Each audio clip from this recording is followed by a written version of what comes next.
What's up, my people? Welcome to the Mind Pursuit podcast, where we take a deep dive to understanding more about mental health. And we have been doing a series called Do It Scared series. I am still with Franco, and we are continuing with his journey.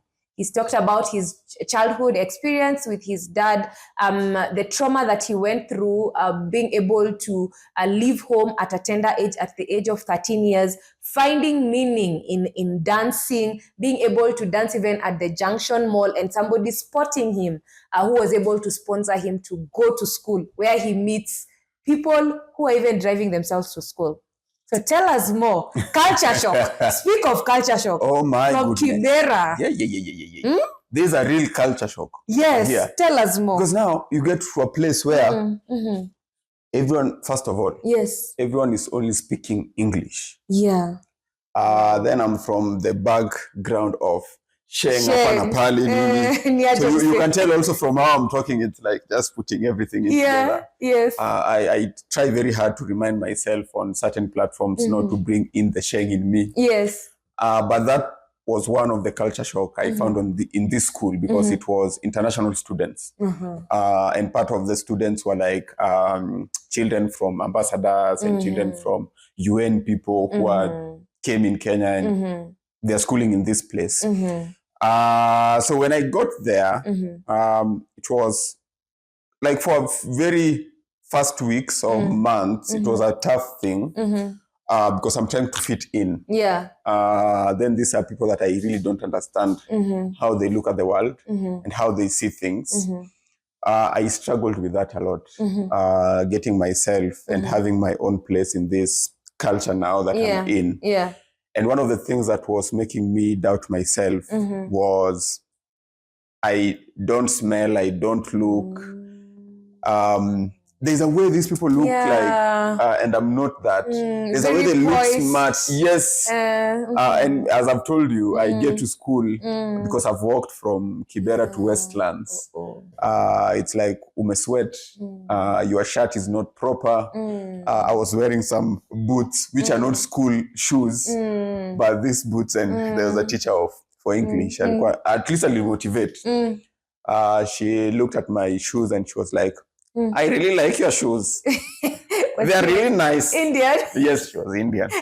The beautiful shoes. So I don't know if it was being sarcastic or He was appreciating my shoes, but it did wonders to my self-esteem. And you to me back, I was like, oh, you like my shoes? Yeah. So the next time I was coming like with full self-esteem on like, my shoes are nice and all. But anyway, those things, powerful. Yes, those things really made me question myself.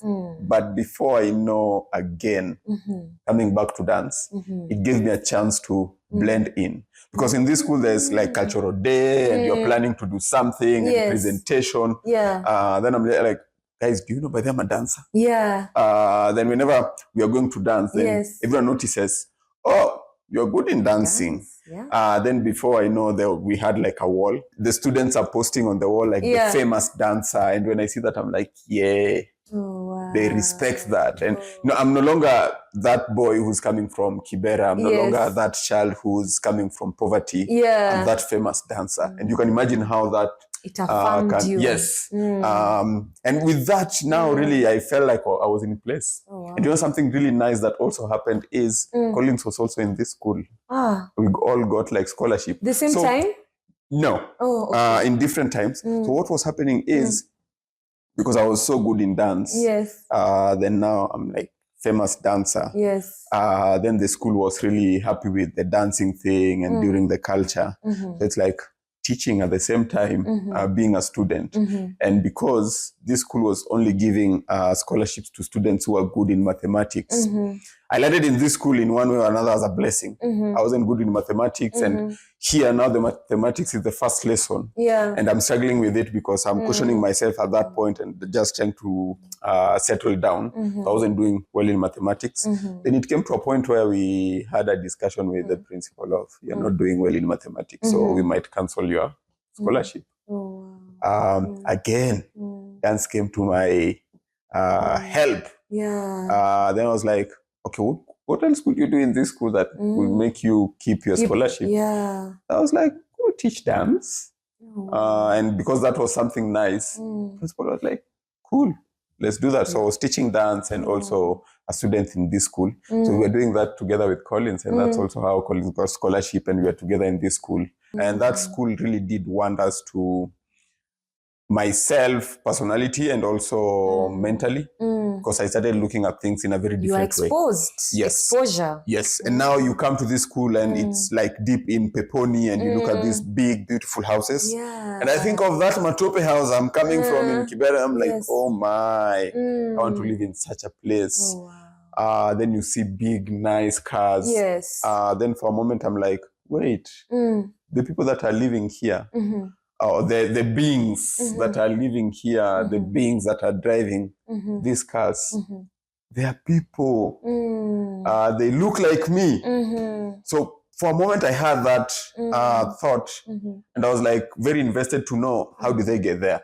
How are they thinking? And through the school, I got to connect with my fellow students and knew how they were thinking, what their families are doing, and there's a lot of businesses going around, and they're very creative. And I was like, okay, that's very interesting. And that also like inspired me to think outside the box. Because, you know, in Kibera, because there's so much poverty sometimes, not all the times, there's poverty. There is so much peer pressure that's going on.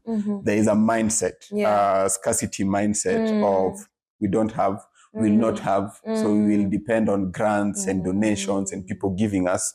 So before, if you're not careful, you'll end up in that cycle. Yeah, like it's a bad place in terms of the mindset. Yes, and you start thinking around Kibera, evolving around Kibera, and being like, okay, my dad is poor, my mom is, or our family is poor, and I'll just live here. The biggest dream you can have is build another Matope house, and you'll see yourself very successful. But when I was in this school, I saw another world. And I was like, okay, the world looks like this. That's amazing. So it took me away from that scarcity mindset and started thinking outside the box. And from the affirmations I was getting, of course, from a younger age, also I'm someone who really believes in himself. God has blessed me with that part of authenticity from a very young age. That also helped me to connect with these people, but not try to fake to be like them. So if I don't understand something, I'll tell you I don't understand. Please be more clear. Yeah. If I'm not okay with something, and because in this school, because they have a lot of money, you find them engaging with like very risky behaviors. So I was very able to see like, okay, this is the life that I want. I don't want to engage with 1, 2, 3 things.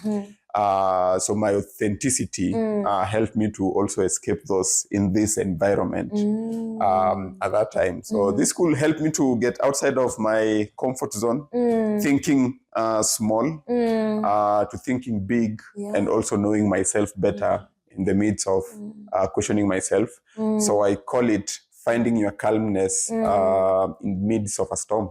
Chaos. So the storm is, chaos or storm is going on, but you find your center place where you are still you, and nothing is shaking you. You're worried they might get to me, so you build your building blocks. But you are calm in the chaos. So the school helped me to do that as well. But I see a lot of you making like sober decisions, choices, intentionally choosing actually to be positive, choosing to the ambition that you want to, instead of now this negative behavior. What was it that was compelling you to go into, to push to, or rather to lean more towards the positive behavior as opposed to the negative? Because I see you being presented by both. Both at home and also in school. So let me take you, and this is a question so many people ask me, how, and also the friends we grew up together with, they're like, Franco, how did you do this?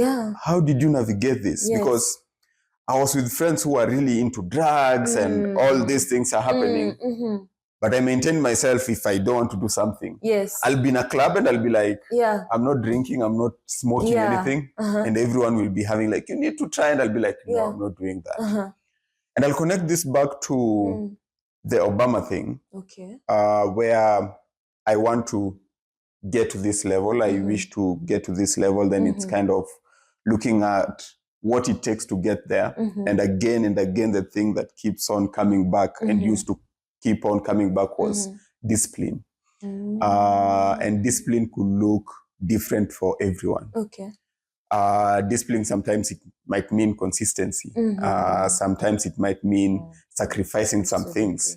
Sometimes it might mean just being on your lane. And to me, that was all these things that are easily done or that I can get into easily. Practice discipline with them. I'll not get into it. And when I did that, when there was a temptation to smoke, then I didn't smoke. Or there was a temptation to drink and I didn't drink. There was a temptation to go to a club and I didn't go. To me, that was building myself in ways I could not tell. I was like, oh, wow, I did that. And I feel so proud about myself. Then that opened my creativity. Okay, if I did that, then I'll do also this hard thing next. And that kept me going. And that's how I was able to escape all these things and temptation. So I'll say one of my things, and not saying like I'm the most disciplined person. I'm becoming every day in it and learning every day. But also, if you're my friend, you've been asking me that question of, Franco, did you do it? Yeah. I try to be disciplined with myself. It's not an easy thing to do. Yes. I try my best. I choose to do that. And when I say discipline with all these things is having the discipline to being a good human being. So what is being a good human being? Not only to others, but also to myself. Oh, that is so what does it mean for me to take care of myself? Yes. How does that look like? Self-care. Yes. Oof. Then with that, you'll make decisions. Yes. What does it mean to take care of the next person? Then you'll start making those decisions. Then that time, discipline comes in. So every day, I strive to be a good human being to myself and to others. And that means staying sober, as you call it. That means being at the right place at the right time, as you can tell it. That means choosing my circle properly. That means having people that can help me think through my thoughts, advise me, challenge me. That means being able to help someone who's in need. That means being able to stand in for a brother or a sister whenever they need my assistance. That means sharing tough love sometimes. To myself and to others. Absolutely. Sometimes telling myself, you really want this, it's not right for you, so skip it. Sometimes telling my friend, this is good for you now, but that's not the way. If they want to break up the friendship after that, after me telling the truth, I've done my part. And that's what I call being a good human being and being of help to yourself and to others. Wow. Yeah. You learned such a good skill at a tender age. Yes. Like, we talk about self-care now in the mental health space. And self-care, it's not only for professionals, it's for everyone. Yeah. And self-care is being able to actually show up more for yourself. Exactly. And they can see you showing up for yourself, because you cannot pour from an empty cup. You cannot give what you don't have. Definitely. And you are able to learn that at a very young age. Yeah, and that's why I say self-love. That's why I say what I'm doing, it's a God-given purpose. Then every other thing is adding to it. Yeah. So that's also helping me figure out part of it can also be spiritually, where I need to align myself in a way. Ni kama ile story ya Jonah. He needed to align himself to He needed to align himself with the purpose. He did not. But still God found a way to align you. My friend, absolutely. You'll do it or not. He had to be swallowed by a whale. So for me, I'll say I'm not Jonah, because I'm trying to align also myself to understand my purpose and what are the things that I could do to my life to help me get to my purpose. And because when you live in your purpose, every day you're fulfilled. And every day you live waking up joyful. I wanted to say happy, but it's not every day that you can be happy. Yes. Every day you can be joyful. You can be joyful in your challenges and you can be joyful in your success. So purpose enables you to do that, I believe. So that has helped me to bring all this together. But then when I talk about self-care, yes, how I put it as discipline is, for me, I think straight, I make sober decisions. I in touch myself with my consciousness on how I make decisions. Some of them are bad decisions, but I'm always at peace with them because my full conscious was with that decision. And for you to be able to do that, you need to be at a sober mind. Yes. So that's why I try as much. I don't drink, I don't smoke, I don't have any beef with people who do that. But to me, this helps me to stay sober that way. And it helps me to be who I am. And it helps me to maintain my discipline. And when I maintain my discipline, I believe my creativity level has always been increasing one year after the other, one day after the other. And that keeps me going because I always want to be creative. I always want to be of help to myself and to others. And me keeping that discipline is helping me. So that's how I'm able to take care of myself. And how I take care of myself is do exercises, do some dancing, go for gym sometimes, be with friends who clearly we can challenge each other, be with friends who I can pour to, be with friends who can also learn from. So I have friends who are, most of my friends are old people. And I love it that way. Because from old people, experience, they help you with the experience. I also have friends who are younger and they help me to know what not to do. But you did that, oh wow. Kilikuramba. Then I was like, it's funny, you mean. Of course, I have young friends who are doing well as well. So, Oh, that's how I nice. take care of myself. Oh, that's nice. So please put on the comment section below, what is it that you do for fun that is part of self-care? Yeah. So what do you do to show up for yourself? And we know that self-love is an extension of self-care. That's why I ask what you do for fun. For Franco is dance. For you, what is it? Put on the comment section below. So you got to the A levels. Tell us more. So when was done with that is now, okay, going back to my community. What do I want to do with life now? It's go to uni or figure out this life. And again, at that time, I still have dance.